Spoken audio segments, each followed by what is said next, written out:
Muito bem.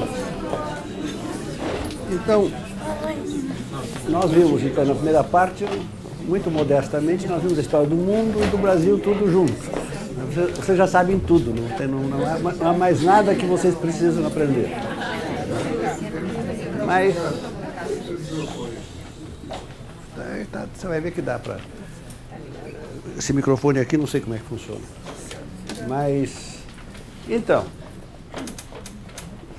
eu disse a vocês que num livro que eu publiquei há uns 3 anos atrás, agora quase 3 anos atrás, chamado A Construção Política do Brasil, que é uma história do Brasil desde a independência, eu procurei, quer dizer, eu dividi a história do Brasil independente em 3 ciclos. O primeiro ciclo eu disse a vocês que foi o período do Império, eu chamei de esse ciclo de Estado e integração territorial, porque foi nesse período que o Brasil garantiu a sua integridade territorial e montou o seu Estado, a sua lei, né,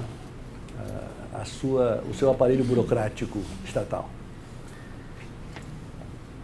Aí nós temos a Primeira República, que a gente pode chamar, para facilitar a nossa vida, de um período de transição, né, e depois, entre 1930 e 1980, e nós discutimos bastante isso na primeira aula, nós tivemos o que eu chamo da Revolução Capitalista Brasileira, mas que também pode ser chamado, né, naquela lógica dos ciclos, ciclo nação e desenvolvimento. Porque nesse período é que a nossa nação se formou, que uma estratégia nacional de desenvolvimento foi elaborada e que o Brasil teve um desenvolvimento econômico extraordinário. Mas isso parou em 1980. Nós vimos também que, em relação ao mundo, né, que tomando os países desenvolvidos, que passaram por todas as etapas do desenvolvimento capitalista, que são a Inglaterra e a França, né, que esses países começaram desenvolvimentistas quando realizaram a sua Revolução Industrial. Depois, a partir dos anos 20, mais ou menos, dos anos 30, mais ou menos, do século XIX, até os anos 20 do século XX, foram razoavelmente liberais, voltaram a ser desenvolvimentistas entre 1930, nos Estados Unidos, ou 33 nos Estados Unidos, e na Europa no pós-guerra, quando houve os anos dourados do capitalismo, e depois, né, vem uma crise nos anos 70, Margaret Thatcher, Reagan e o neoliberalismo, ou o capitalismo financeiro rentista, que nós não discutimos ainda.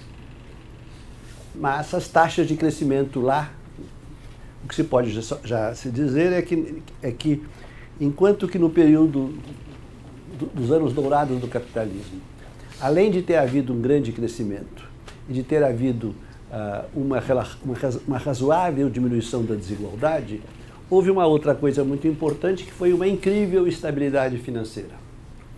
Foi a estabilidade financeira que foi garantida no quadro de um grande acordo que foi estabelecido no final da guerra pelos países ricos, em Bretton Woods, né? Então é o chamado Acordo de Bretton Woods. E nesse acordo as crises financeiras simplesmente desapareceram. Quando,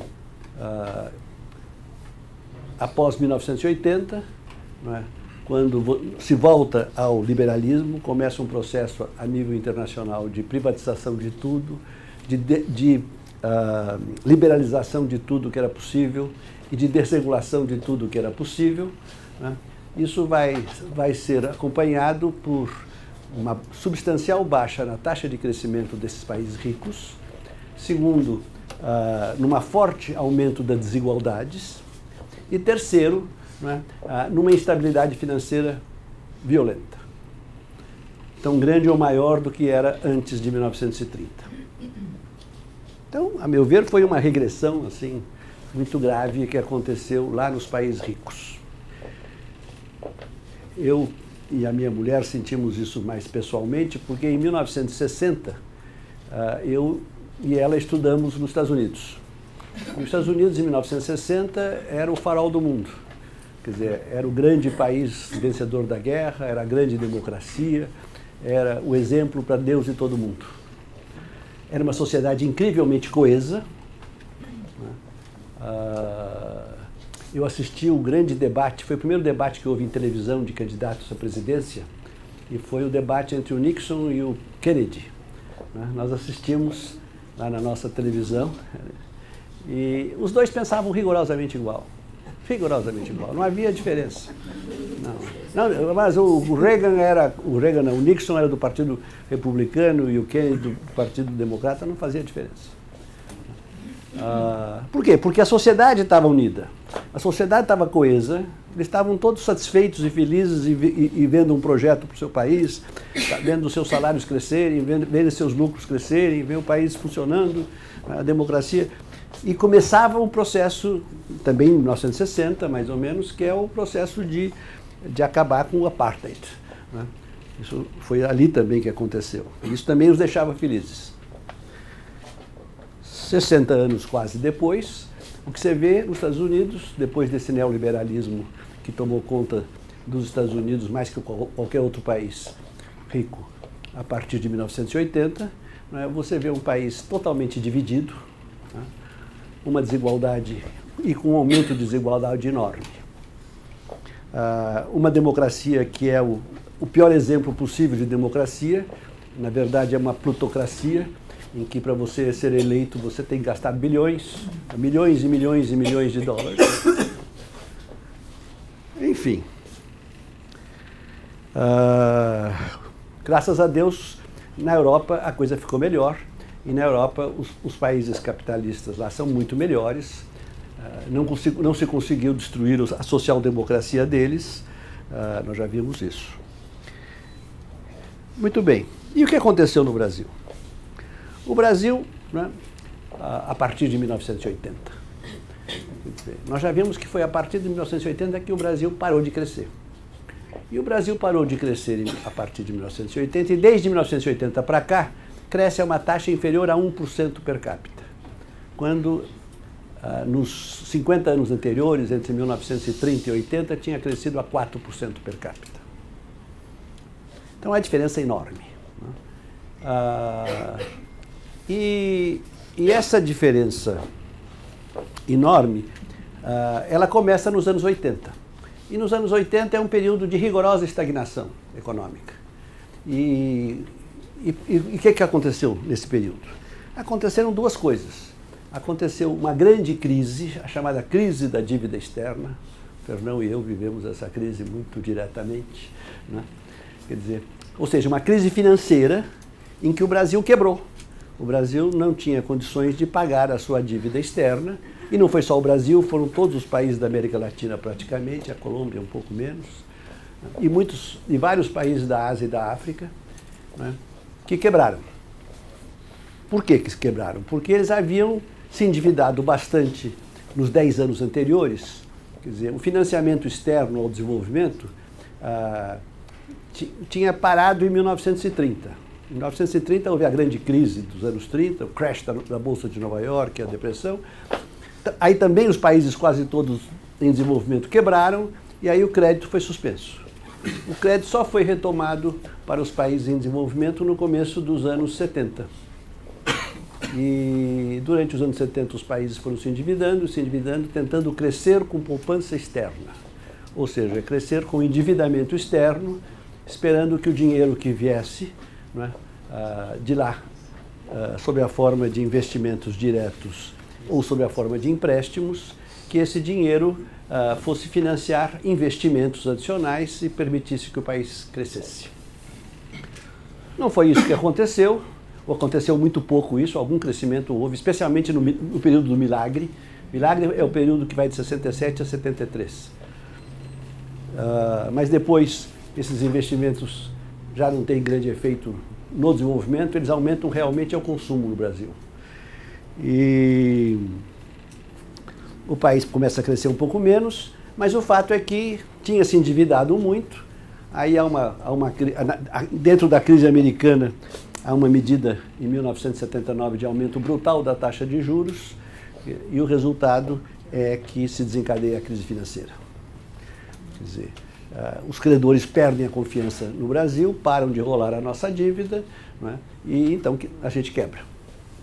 E a quebra é um desastre, né? O país vai ficar estagnado nos anos 80 por causa disso.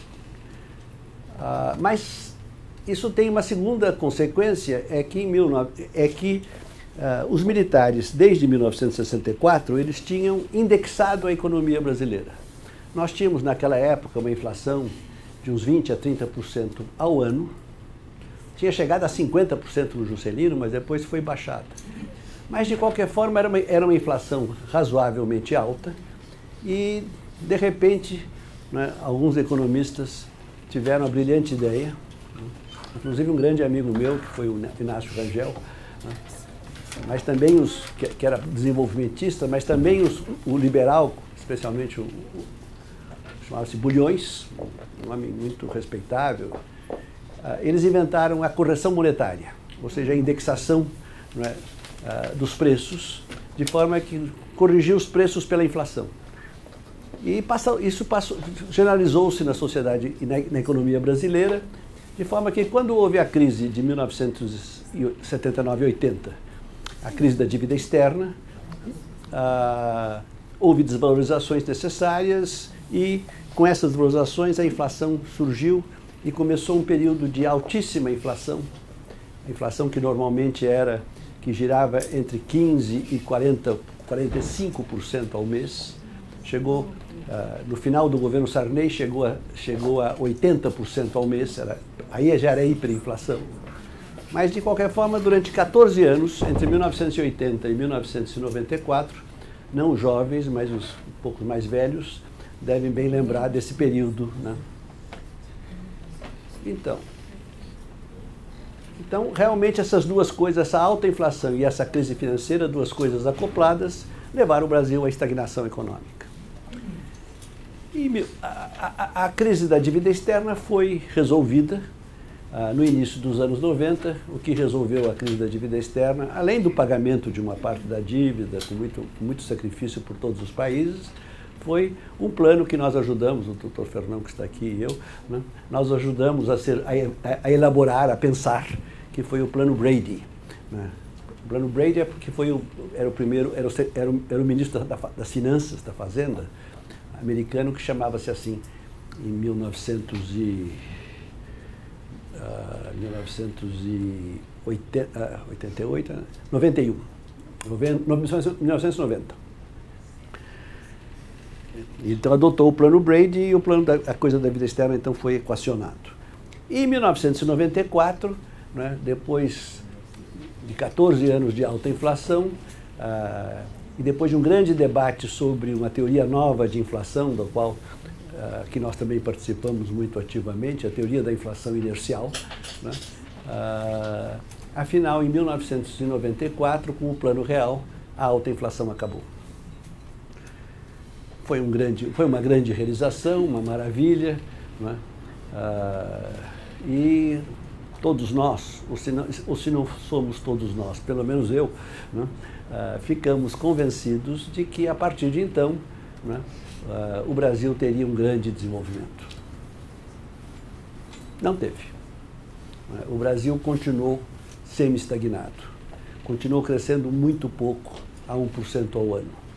Com única exceção que foram durante alguns anos no governo Lula, mas esses anos de grande crescimento no governo Lula estão diretamente associados a um boom de commodities, ou seja, um aumento muito grande no preço das commodities, de forma que isso não é grande vantagem. Não foi por obra e graça dos nossos esforços, da nossa competência. Nós não tivemos a competência que teve Getúlio Vargas antes e depois que tiveram os militares na administração da economia depois, né, em administrar a economia brasileira e em promover o desenvolvimento econômico do Brasil. Quer dizer, de forma que o Brasil está semi-estagnado desde então, crescendo em torno de 1%. Ainda, mesmo tirando os anos 80, o crescimento é inferior a 1%, ou no máximo 1% per capita ao ano. Por quê? O que aconteceu? Eu lhes proponho primeiro uma explicação absolutamente geral. O Fernão não vai gostar dessa minha explicação, né? Mas eu vou lhes propor uma explicação absolutamente geral. Eu disse a vocês que o Brasil, que todos os países que realizaram a sua Revolução Industrial o fizeram no quadro do desenvolvimentismo. E eu disse a vocês que o Brasil, entre 1930 e 1980, teve um regime de política econômica desenvolvimentista, no qual houve erros, houve crises, houve uma crise em 45, 46, houve uma crise em 64, em 60, não 64, em 60, crise econômica. E 60, 61, 62. Mas, de qualquer forma, o fato concreto é que foi, no plano econômico, altamente bem sucedida. Quer dizer, desde 1990, o Brasil, ao invés de ter um regime de política econômica desenvolvimentista, passou a ter um regime de política econômica liberal. Houve apenas, em todo esse período, apenas durante 2 anos, a dona Dilma Rousseff, presidente, tentou mudar o regime para um regime desenvolvimentista, se atrapalhou toda, foi um desastre e ela voltou para trás. Aliás, o governo dela todo foi um desastre, infelizmente. Mas salvo esses 2 anos, já são 37 anos, 38 anos, né? Desde 1968? Não, 28. Desde 1990 são 28 anos, né? 28 anos de regime de política econômica liberal. E o resultado são os nossos 1%. Né? Essa é uma explicação assim, ideológica, se vocês quiserem. Como explicar? Quer dizer, são 2 formas de administrar uma economia em desenvolvimento e, em particular, uma economia em desenvolvimento do tipo Brasil. Se o Brasil fosse um país rico, né, a coisa era diferente. O liberalismo teria mais chances de dar certo. Aqui não tem. Não tem por quê? Porque há uma característica, a principal diferença que existe entre os países ricos, nem tanto os países, a principal problema que o Brasil tem, e que alguns países ricos também têm, né, é o problema chamado da doença holandesa. Né? Então, uma coisa que vocês precisam saber é que para que um país se desenvolva, é fundamental que ele invista. Investimento, acumular capital, quer dizer, construir fábricas, construir estradas, construir pontes, construir armazéns, né? Montar sistemas de telefonia, tudo isso são os investimentos. Investimentos na infraestrutura, investimentos, construir casas, prédios, tudo isso são investimentos e hoje os economistas sabem bem, isso não há nenhuma dúvida, que quanto maior for a taxa de investimento de um país, taxa de investimento quer dizer a relação investimento do país em relação ao PIB, a produção do país. Quanto maior for a taxa de investimento, em princípio, maior será a taxa de crescimento. A China, por exemplo, tem uma taxa de investimento superior a 40%. Quer dizer, o Brasil tem uma taxa de investimento nesses últimos anos de 17%, 18%. É muito baixa. Claro que um país com uma renda, com um investimento tão pequeno, está associado a uma poupança, porque o investimento na macroeconomia, vocês não estudaram isso ainda, mas o investimento é sempre igual à poupança, acreditem nisso, de forma que então que a poupança também dos brasileiros é muito baixa. Muito bem. Então, uma estratégia de desenvolvimento é uma estratégia que promove o investimento, que promove a poupança e o investimento. E para você promover a poupança e o investimento, né, a primeira coisa fundamental que você precisa que os empresários capitalistas tenham uma taxa de lucro satisfatória que os leve a investir. Porque no sistema capitalista, os capitalistas empresários, eles têm o poder de veto sobre a sociedade. Se você fizer uma política que não atende aos seus interesses, se você fizer uma política que não garanta a eles uma taxa de lucro razoável, né, que os motive a investir, eles não investem, eles não investindo, o país entra em crise. Quer dizer, o país entra em estagnação e crise. Então, a primeira coisa que você precisa é que você tenha uma taxa de investimento. Para ter uma taxa de investimento é que você tenha uma taxa esperada de lucro boa. Taxa esperada de lucro para quem? Vejam que são 3 tipos de empresários que nos interessam aqui. São os empresários da indústria e dos serviços sofisticados, os empresários do agronegócio e os empresários dos serviços, restaurantes, hotéis, essas coisas, serviços domésticos. O que interessa fundamentalmente, quer dizer, nós no Brasil temos, no agronegócio temos, né, empresários muito competentes, temos uma tecnologia altíssima, temos vantagens comparativas de solo e clima, né, que favorecem muito a agricultura, de forma que nessa área, como também na mineração de minério de ferro principalmente, mas agora também de petróleo, né, nós temos uma vantagem e as empresas nesse setor vão muito bem, graças a Deus. E então essas empresas podem continuar investindo, etc. Mas isso só não é suficiente. O que nós sabemos historicamente é que um país, para se desenvolver, ele precisa se industrializar, ele precisa se sofisticar produtivamente, ele precisa usar cada vez mais trabalhadores tecnologicamente bem educados, com bom nível de educação, que exercem atividades tecnologicamente complexas ou sofisticadas e recebem bons salários. Se você produz bens muito simples ou se você produz bens agrícolas, né, você recebe salários muito baixos, né, e, portanto, você não tem crescimento. Então, você precisa industrializar o país. Ou evitar a desindustrialização, porque quando chega num certo nível muito alto de desenvolvimento, começa a desindustrialização. Muito bem. No Brasil, o que aconteceu foi que, desde 1980 e principalmente desde 1990, 94, né, os empresários industriais deixaram de ter condições de investir no Brasil. Deixaram de ter uma taxa de lucro satisfatória que os levasse a investir. Por que aconteceu isso?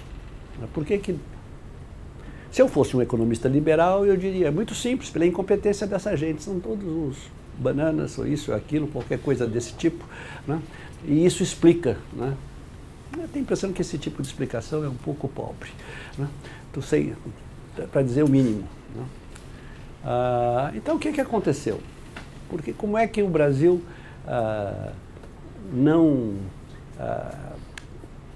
teve um processo de desindustrialização prematura e violento?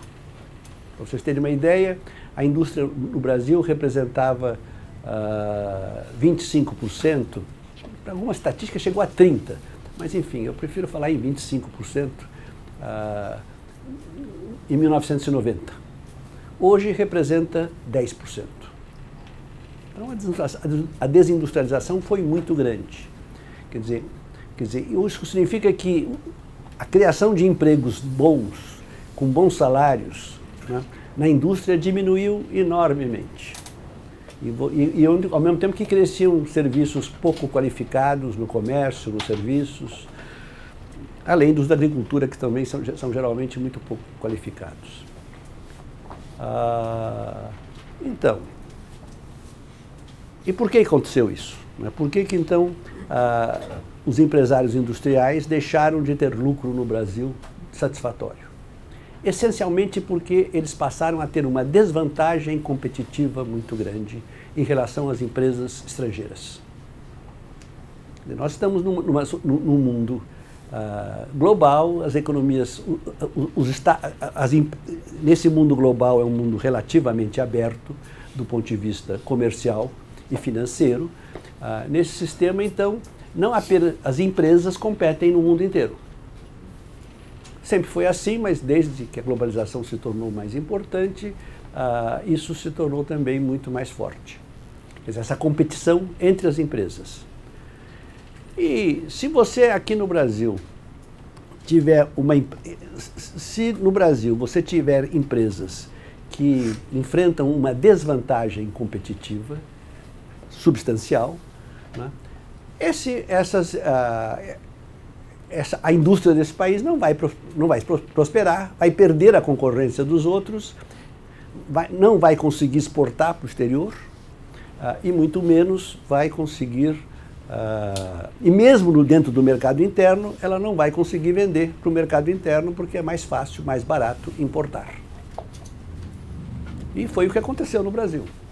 Passou-se a importar grande parte daqueles bens que se produzia, que a indústria produzia, quer dizer, e a indústria brasileira que chegou a exportação de bens manufaturados, que em 1990, que foi o auge, chegou a representar 62% do total das exportações brasileiras, né, hoje representa 30%. Caiu muito. E continua caindo. Por quê? O que houve? Por que essa desvantagem competitiva e por que essa enorme desindustrialização? Essencialmente porque nós passamos a ter uma taxa de câmbio apreciada no longo prazo. Aí vocês me desculpem, eu sei que os jovens têm medo de taxa de câmbio, é complicado, mas vocês se virem. Se vocês quiserem entender um pouco de economia e de Brasil, tentem entender um pouco da taxa de câmbio. Mas não é difícil entender que se a taxa de câmbio, não é, for R$3 por dólar, ou 3,20, né, ou então pode ser 4, né, 3,20 ou 4. Né. Com 4, quer dizer, importar bens fica caro e, né, você tem uma vantagem e você pode produzir internamente e vender seus produtos, né, competitivamente. Além disso, com uma taxa de câmbio de 4 em vez de 3,20, é capaz que você possa exportar para o exterior. Agora, com 3,20 você não vai conseguir, com 2,80 muito menos. Com 3,50 está mais ou menos. Né? Ainda não está bom, mas melhorou. Mas não está muito ruim agora. Muito bem. Então, a nossa taxa de câmbio, desde 1990, passou a ser apreciada substancialmente. Não sempre a mesma coisa, mas passou a ser apreciada no longo prazo. Isso é uma coisa que os economistas geralmente não entendem, nem os desenvolvimentistas populistas, nem os liberais, que são também todos populistas, para o meu gosto, né? Eles não entendem isso.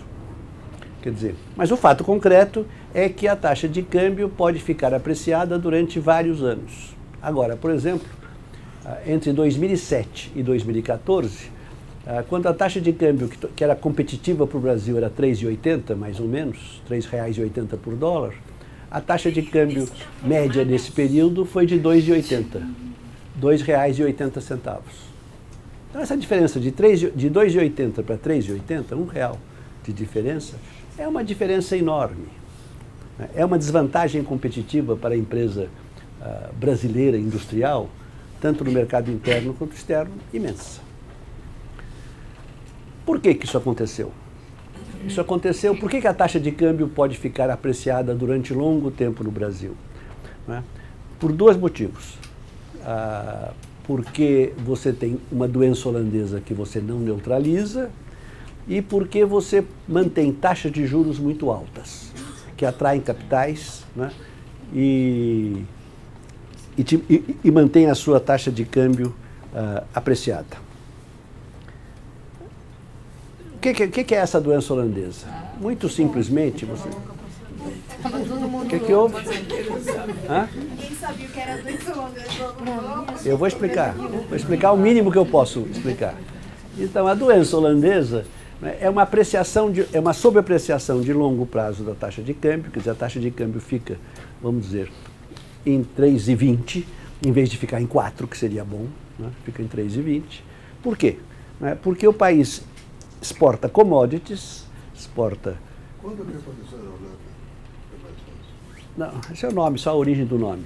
Mas a doença holandesa, ela tem esse nome porque a Holanda, nos anos 60, descobriu gás de petróleo no seu território. E aí começou a exportar gás de petróleo. E aí, então, quer dizer, a taxa de câmbio se apreciou na Holanda e os holandeses, de repente, perceberam que eles estavam ameaçando toda a indústria deles. Eles têm uma indústria importante e sofisticada, com a Philips, entre outras empresas, quer dizer, para exportar gás de petróleo. Isso era um mau negócio, isso era uma doença, né?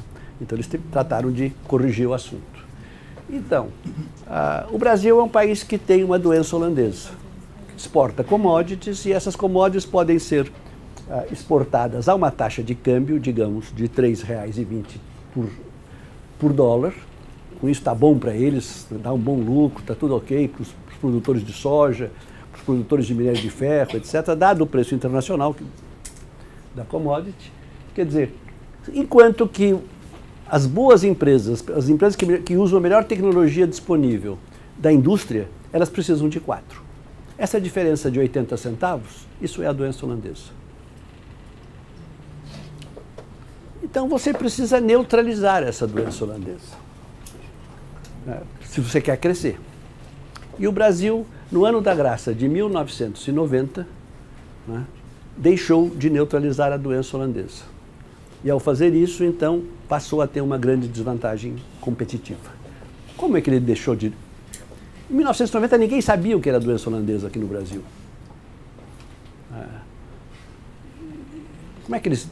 Mas acontece que, sem saber, nós brasileiros, e não só nós brasileiros, muitos outros países, neutralizavam intuitivamente, pragmaticamente a doença holandesa. Como é que se neutraliza intuitivamente ou pragmaticamente a doença holandesa?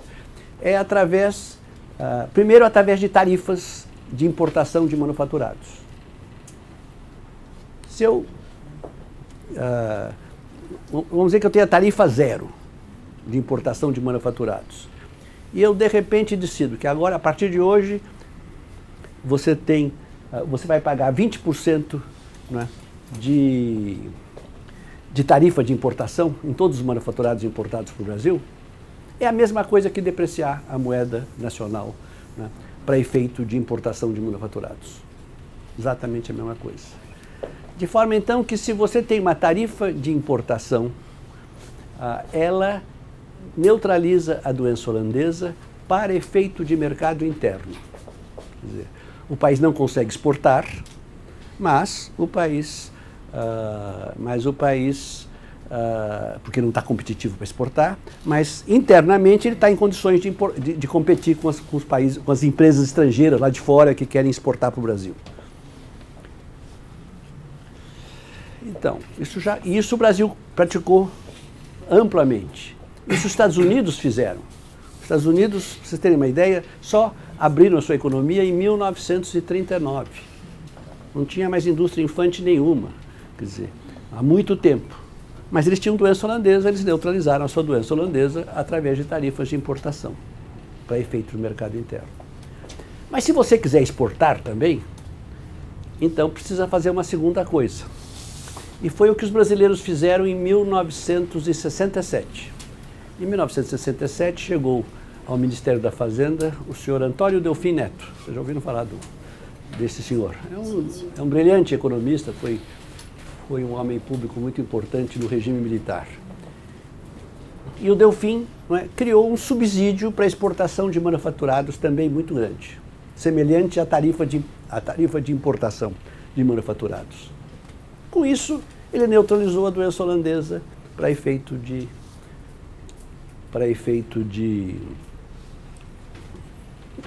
do mercado em geral. Quer dizer, o resultado foi absolutamente impressionante, né?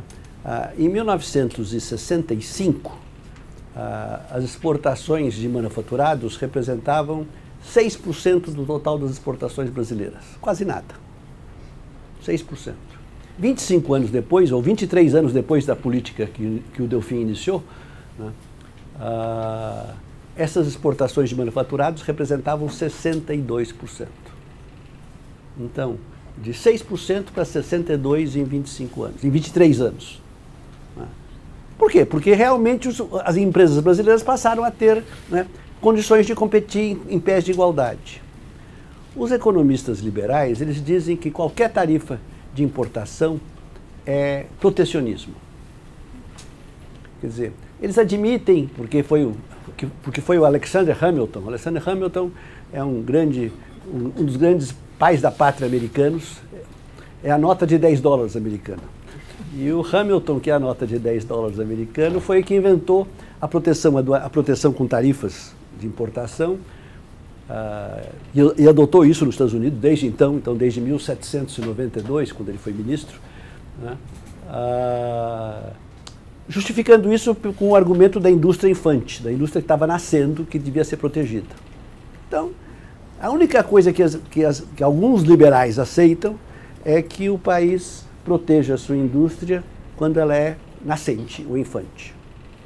Pois bem, eu digo a vocês que há um outro motivo que torna absolutamente justificada a tarifa aduaneira e, portanto, não é protecionismo nenhum, que é quando você a usa para neutralizar a doença holandesa para efeito de mercado interno.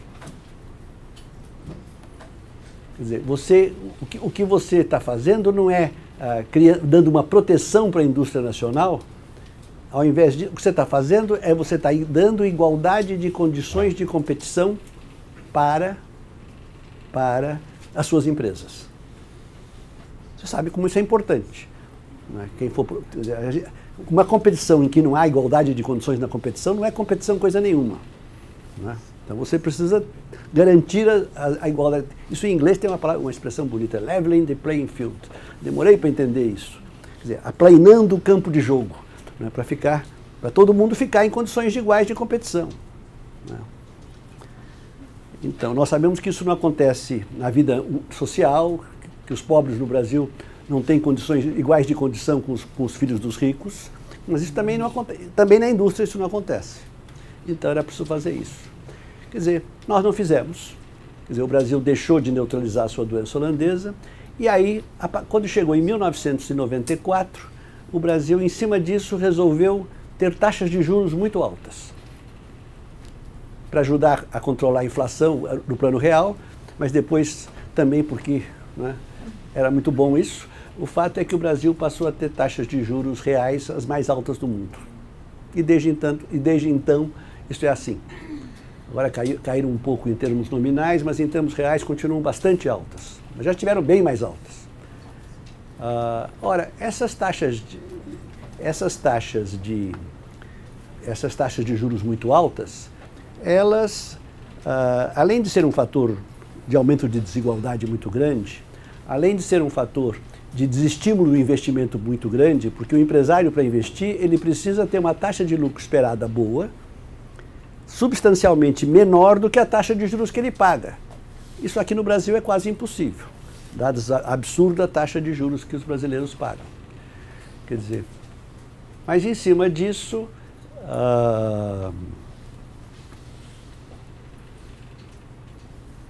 como é que era? Agora eu esqueci o que eu estava falando. Enfim, então nós passamos a ter, desde 1994, uma taxa de juros muito alta.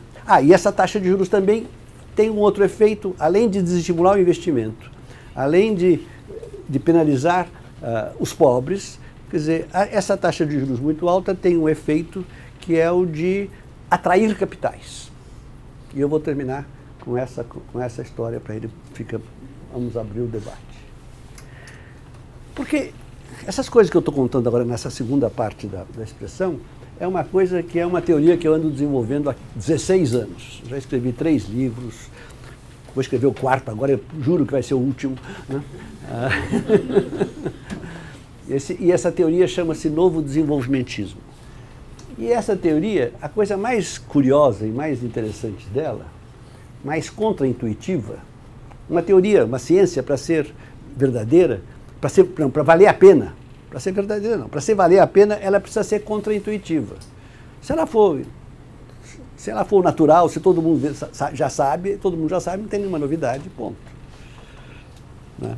E essa teoria tem um elemento contraintuitivo muito curioso. Ela diz o seguinte, é que para o país crescer, ele não deve usar poupança externa.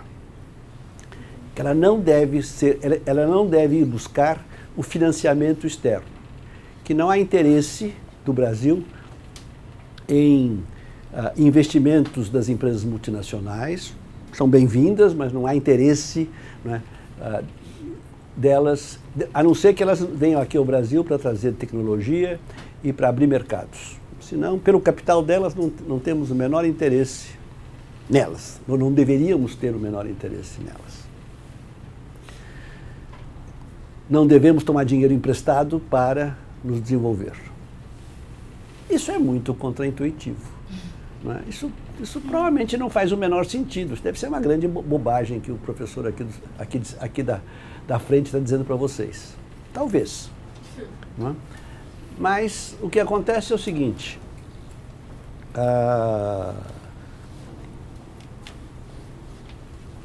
O que parece óbvio é uma frase. É claro que países ricos em capitais devem transferir seus capitais para países pobres de capital. Ou, em outras palavras, é claro que países pobres em capital, como é o Brasil, devem, não é, conseguir que os países ricos em capitais transfiram seus capitais para cá. Isso parece o óbvio. Não é? E eu digo que isso é tão verdade quanto é verdade que a Terra é plana. Será? Por que isso? Por que isso? Por que essa coisa tão contraintuitiva, não é? Seria verdade? Olha, eu vou dar, antes de dar um argumento racional, eu vou dar-lhes um fato. O país que experimentou o desenvolvimento econômico mais extraordinário de todos os tempos, sem nenhuma coisa longínquamente semelhante, né, na história da humanidade, é o desenvolvimento que continua a haver, que começou em 1980 e continua a haver na China. A China, desde 1980, tem taxas de crescimento, durante 30 anos foram de 10,5%, agora estão em torno de 7%, mas continuam sendo altíssimas. Né? Uma coisa absolutamente fora de qualquer parâmetro. Muito bem. Quanto a China usou de capital estrangeiro? Nada. Tem lá multinacionais, mas a China não usou nada de capital estrangeiro. Por quê?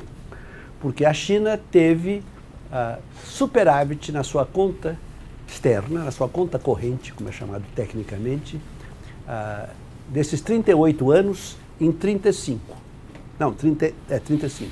Só em 3 anos eles tiveram um pequeno déficit na sua conta corrente. Conta corrente é todas as exportações, não só de mercadorias, isso dá a chamada balança comercial, mas também dos serviços de juros, inclusive, transportes, turismo.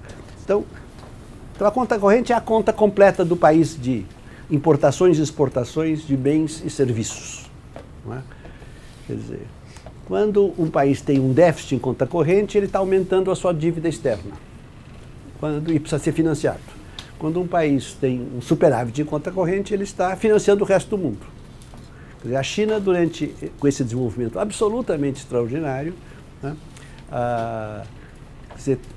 teve superávites todos os anos, acumulou enormes reservas, usou essas reservas para comprar títulos do Tesouro Americano e para comprar cada vez mais empresas e mais empresas e mais empresas. O Brasil está à venda, não sei se vocês sabem, né, e eles já compraram, sei lá, uns 20% da nossa capacidade de produção elétrica. E vão continuar comprando. Né? E nós estamos vendendo. Né? Por quê? Porque eles crescem extraordinariamente e porque eles têm superávit em conta corrente todo ano. Então, o que eles vão fazer com o dinheiro? Vão comprar. Não é isso? Vão comprar dos outros e depois a gente vai trabalhar para eles, para pagar para eles juros e aluguéis e dividendos para eles. Mas eu não vou culpar os chineses por isso, eu vou culpar os brasileiros. Por quê? Porque, então, qual é o argumento racional? Por que o Brasil não deve crescer com poupança externa? Porque o Brasil não deve ter déficit em conta corrente que os economistas chamam de poupança externa. Porque o Brasil deveria, na verdade, ter um pequeno superávit em conta corrente. Não grande, um pequeno superávit era suficiente. Porque quando você decide, como nós decidimos, né, ter um déficit em conta corrente, os brasileiros acham que se o Brasil tiver um déficit em conta corrente de 3% do PIB, e se esse déficit for financiado em mais ou menos entre 70% e 80% por investimentos diretos, quer dizer, nós estamos no melhor dos mundos possíveis. Então nós queremos déficit. Então não é só o Fernando Henrique que tinha 0 de déficit em conta corrente e então definiu a estratégia, vou agora ter um déficit, né? Porque eu vou usar a poupança externa para aumentar meus investimentos. O Lula, quer dizer, já encontrou um déficit, mas ele podia dizer, não quero esse déficit. Ele falou assim, não, está ótimo esse déficit, continuou com o déficit. Não é? Porque desse jeito eu estou financiando meus investimentos. Completo engano, ledo engano. Quer dizer, esse dinheiro que chega do exterior, ele não está financiando normalmente os seus investimentos adicionais, mas você está financiando o consumo. Mesmo quando é a multinacional que traz uma fábrica para cá. Afinal, o que está promovendo é o consumo e não o investimento. Por quê? Porque no momento em que o país tem um déficit em conta corrente agora de 3% ou 4% do PIB, a sua taxa de câmbio é necessariamente mais apreciada do que a taxa de câmbio que equilibra a conta corrente do país. Então aquela política que é para estimular, trazer poupança para investir, você está ao mesmo tempo desestimulando o investimento e estimulando o consumo. Então, isso não provoca desenvolvimento de jeito nenhum. O Brasil devia ter um pequeno superávit de conta corrente. Então, agora acontece que ninguém quer saber disso, né? Tem os economistas desenvolvimentistas populistas e tem os economistas liberais, né? Que também são populistas, porque todos eles são a favor, né, e eu vou terminar com uma coisa política, né? Eu disse para vocês que tinha uma razão técnica geral, que era a escolha de uma estratégia ou de um regime de política liberal. Eu expliquei uma coisa bem mais técnica agora, estou nesse período, mas agora eu vou explicar, dar uma outra explicação, que tudo uma coisa coerente com a outra, para a semi-estagnação da economia brasileira desde 1980, que é o populismo econômico. E esse populismo econômico é de dois tipos. Populismo econômico significa que você gasta mais do que arrecada de forma irresponsável. Vou definir assim. Então, se você gastar mais que arrecada... Agora, só que observem que eu fiz uma definição de populismo sem pôr o substantivo, sem pôr o sujeito, desculpe. Tem que ter um sujeito na frase, né? Eu escondi o sujeito. Por que eu escondi? Porque você tem duas possibilidades. Uma é o Estado, o aparelho do Estado, o setor público, gastar mais que arrecada irresponsavelmente. Realizar grandes déficits públicos, né? E esses déficits públicos, então, né, são uma forma de populismo econômico. Vão estimular o consumo em vez de estimular o investimento. Foi o que a dona Dilma fez, por exemplo. Ela fez um populismo fiscal bravo. Fernando Henrique fez isso, não bravo, mas fez um bom populismo fiscal nos primeiros 4 anos do governo dele.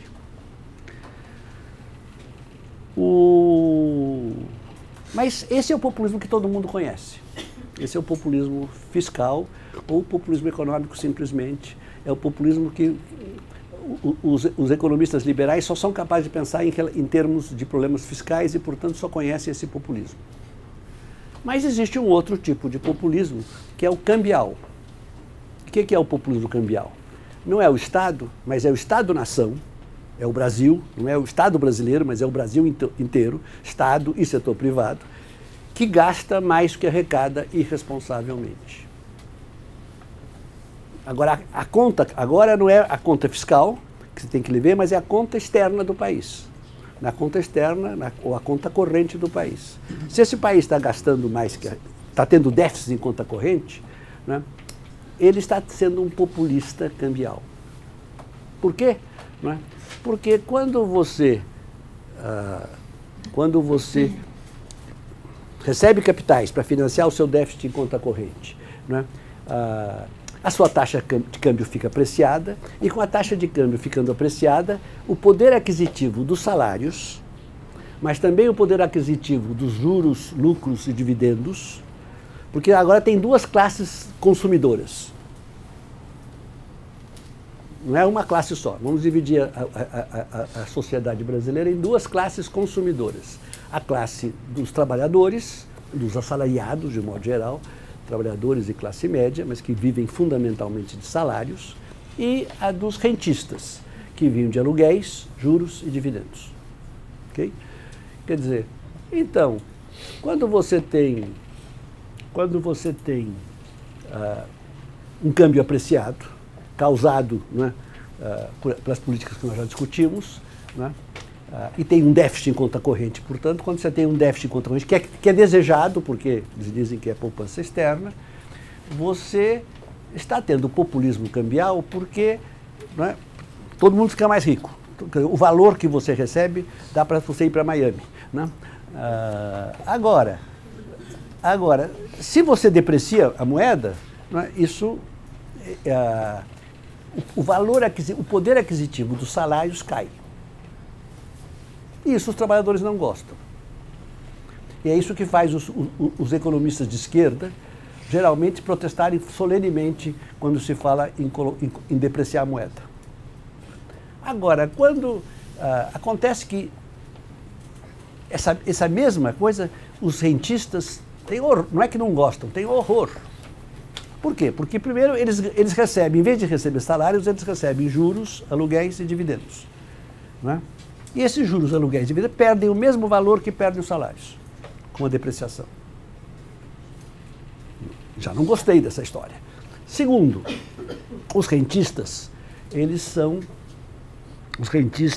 têm uma riqueza que os trabalhadores não têm. Essa riqueza perde valor quando você faz a desvalorização.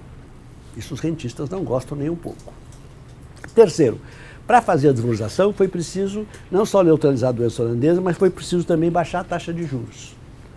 Taxa de juros para o rentista é fundamental. Para os trabalhadores é ótimo que baixe, para eles é péssimo.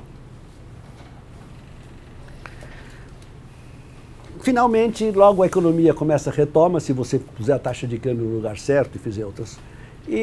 Mas isso, e o emprego volta para os trabalhadores, mas o emprego não interessa para rentista. Ele não trabalha.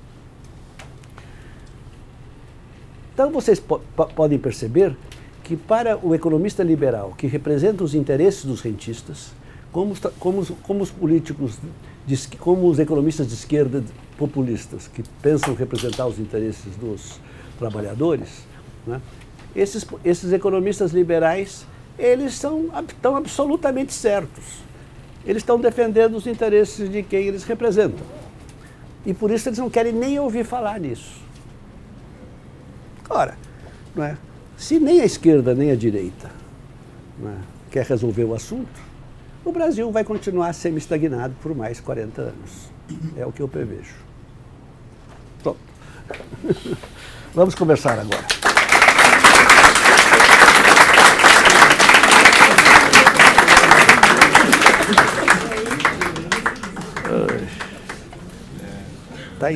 Tá no tempo, não é?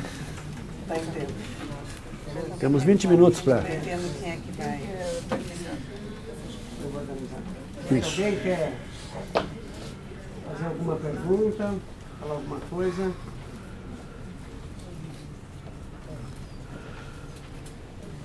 que a esquerda falaram que ele deveria terminar de um jeito menos desesperançoso. A pergunta também é ingênua, na verdade. Tem alguma solução? É bem ingênua a pergunta, porque você apresentou um parâmetro para os próximos 40 anos. Então, eu escrevi um livro que está saindo nas livrarias dentro de umas 2 ou 3 semanas, cujo subtítulo é um projeto novo desenvolvimentista, um projeto econômico novo desenvolvimentista. Claro que para o Brasil. Mas tem um título bonito, além disso, não é? Em busca do desenvolvimento perdido. Não é? Mas, então lá, claro que eu acho que tem solução. Não é? Eu apenas estou dizendo que eu não estou vendo politicamente perspectivas de ver essa solução, porque os brasileiros estão profundamente alienados em relação a essa questão do desenvolvimento econômico nosso. Né? E enquanto isso acontecer, né, nós não saímos de onde estamos. Né? O Brasil é um país que desde 1990 não pensa mais. Né? O Brasil pensa de acordo com o pensamento que vem lá de fora. Ou quando pensa com o pensamento local, que foi a Dilma Rousseff, é um desastre completo. Né? Então, o Lula pensou, ele não mudou nada do regime liberal, deixou tudo como estava. Ele só fez um pouco de distribuição, né? Mas fora isso, nada.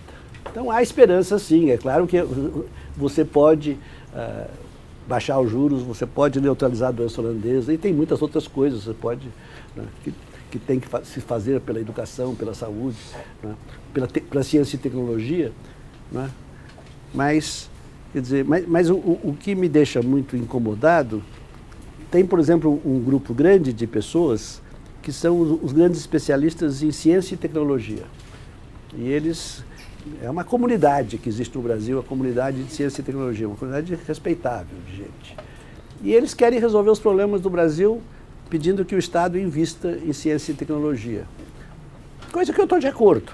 E coisa que o Estado brasileiro faz. Que ele tem um gasto razoável em ciência e tecnologia. E, no entanto, o desenvolvimento não acontece. Em 1999, eu, durante 6 meses, fui ministro da Ciência e Tecnologia. Naquela época, eu conheci melhor esse pessoal nessa ocasião. Naquela época, eles diziam que o grande problema é que o Estado investia, mas as empresas não investiam. Eu vou ler um dia desses um documento desse pessoal, quase 20 anos depois. O problema é exatamente o mesmo. E aí eu digo para eles, meus amigos, o que vocês estão fazendo? Vocês estão enxugando gelo. Vocês têm uma proposta, a proposta de vocês é legítima, necessária, etc. Mas como é que você, quer dizer, mas para que haja desenvolvimento da ciência e tecnologia é preciso que as empresas invistam. Invistam em máquinas e equipamentos e invistam em tecnologia associada a essas máquinas e equipamentos. Né? Elas não têm lucro e não investem. Quer dizer, então vocês precisam começar a discutir também macroeconomia, não podem ficar só, né, querendo resolver os problemas do Brasil só com a ciência e tecnologia. Alguns entendem, outros ficam infelizes, não entendem, e fica por isso mesmo. Quer dizer, a economia se tornou uma ciência muito, muito importante, muito estratégica. E eu acho que os economistas fazem um mal para o mundo enorme. Né?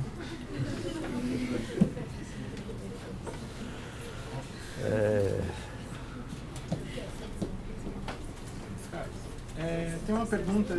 Eu tive um amigo que esteve na China recentemente, assim, e ele me falava bastante sobre o regime de trabalho. E aí, como você deu o exemplo da China como essa ideia de não ter o déficit de conta corrente, se não me engano o termo, eu queria perguntar se há um impacto para o trabalhador nessa estrutura, assim, no sentido de mais horas de trabalho, de mais... Porque o que ele me contava do regime trabalhista na China era um regime bastante pesado nesse sentido de carga horária. Então, eu fico pensando nos próprios direitos trabalhistas que a gente comentou anteriormente e se isso tem impacto Não, isso tem, né? Porque não há dúvida que esse desenvolvimento econômico chinês, ele aconteceu acompanhado de um processo de aumento de desigualdade muito grande. A China, enquanto era um país comunista ou estatista, né, havia lá uma igualdade muito grande. Né. Em geral, nesses países havia uma igualdade muito grande. Tinha lá uma classe de burocratas um pouco mais rica, mas a diferença não era grande coisa. Né. E, na verdade, nós vimos Pequim, Xangai, de 1979, tem nada a ver com o de hoje. Então houve, quer dizer, esse desenvolvimento capitalista aconteceu e aconteceu como normalmente acontece, com um aumento da desigualdade muito grande. Né? Agora, a questão é saber, valeu a pena? Quer dizer, o governo chinês só começou a se preocupar com isto nesses últimos 6 anos, mais ou menos. Antes disso, o chinês estava deixando. O que estava interessando para eles era desenvolvimento e ponto final. Agora, eles começaram a se preocupar com isso. Quer dizer, mas, agora, a melhoria dos padrões de vida que houve na China é brutal. Quer dizer, na cidade e mesmo no campo. Em menor grau, mas mesmo no campo. Então, o aumento dos salários que está acontecendo lá é uma coisa quase explosiva agora. Né? Porque a mão de obra mais fácil começou a rarear. Que graças a Deus, porque assim diminui um pouco a competitividade deles. Né? Mas, então... Uma coisa que ele pontuava também era um pouco isso, de que a geração que está nesse campo de trabalho hoje, ela olhava para isso como uma perspectiva interessante até para o futuro, para as próximas gerações. Assim. As pessoas que ele conversou pareciam trazer uma ideia de que, por mais que aquilo fosse pesado no momento presente, tinha uma perspectiva de que aquilo melhoraria. Bom, isso é verdade, porque a China é um país que tem estratégia. Quer dizer, a China é uma ditadura, isso não é nada agradável, mas a China tem um regime econômico desenvolvimentista. Intervenção do Estado, não, moderada, mas mais clara e um projeto. Não é? E os avanços da China não é, são coisas de longo prazo.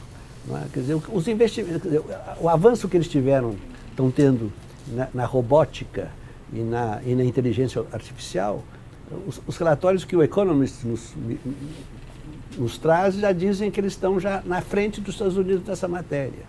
Quer dizer, em toda a área de energia não renovável, também eles estão na frente de todo mundo. Né? Então, quer dizer, o governo realmente faz estratégias e né, vamos fazer isso, agora vamos fazer aquilo, tal, e a coisa vai. Né? Nós não temos nenhuma estratégia. Falando em termos de estratégia, o senhor começou a fala no primeiro momento dizendo que algo que era importante na formação dos Estados-nações e tal era uma noção de nacionalismo. Sim.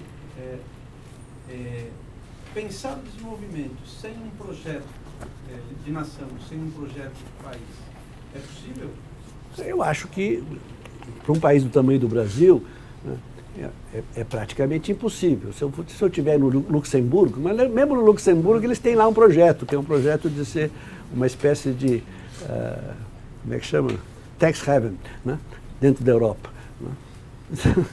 Quer dizer, porque a competição, quer dizer, o capitalismo é caracterizado pela competição.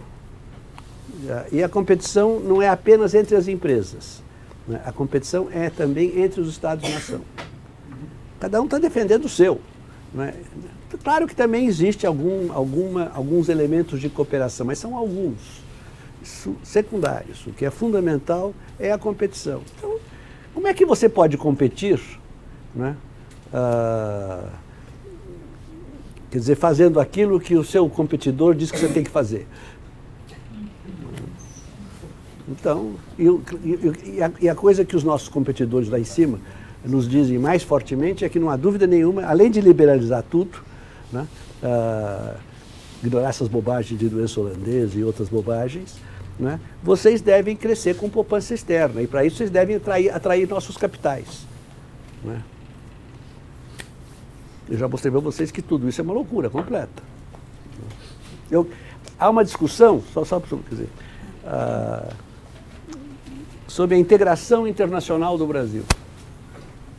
Então, vêm umas pessoas muito simpáticas, muito amáveis e me dizem assim, mas o Brasil é um país muito fechado, e começa a dar números muito relativos a respeito disso. O Brasil precisa se integrar internacionalmente. Eu digo, estou absolutamente de acordo. O Brasil não pode voltar para o modelo de substituição de importações. Isso foi um momento, uma fase do desenvolvimento brasileiro que já passou há muito tempo. Só que há uma pequena diferença. Você tem duas formas de se integrar internacionalmente. Ou você se integra internacionalmente subordinadamente, ou você se integra competitivamente. Esse é o problema. Quer dizer, a integração que nós temos feito no Brasil desde 1990 é uma integração subordinada. Que é o problema da taxa de câmbio. O problema da taxa de câmbio é bem claro disso, exatamente. Tem uma última pergunta, né? Esses conceitos deveriam ser de conhecimento da maioria, objeto de debate mais amplo, mas na verdade isso não acontece. Eu queria saber se já houve, dentro da sua área, da economia, algum movimento para trazer essa discussão para a grade curricular ou para popularizar mais, para as pessoas fossem mais próximas já, porque é tão importante para a vida delas. Está havendo, mas devagar. Né? Ainda anteontem, um professor da Universidade Federal de Osasco, né? Porque tem duas universidades aqui no Grande São Paulo novas, né? Federais. A de Osasco e a do Grande ABC. A do Osasco não é realmente de Osasco, é a Unifesp. É a Universidade Federal de São Paulo, mas que tem um campus de economia e de ciências sociais em Osasco. Acho que é isso. Quer dizer, e eles me dizem que lá ele queria que eu fosse fazer uma palestra lá e dizendo que lá os professores e os alunos queriam muito que eu fosse porque as suas ideias são... eu tenho ouvido isso em muito lugar. Né? Mas vai devagar, essas coisas. Né? Ideias novas são complicadas mas eu garanto a vocês que há muito interesse. Né? E eu procuro atender o que eu posso desse interesse. Muito bom. Muito obrigado, então, a todos. Obrigada.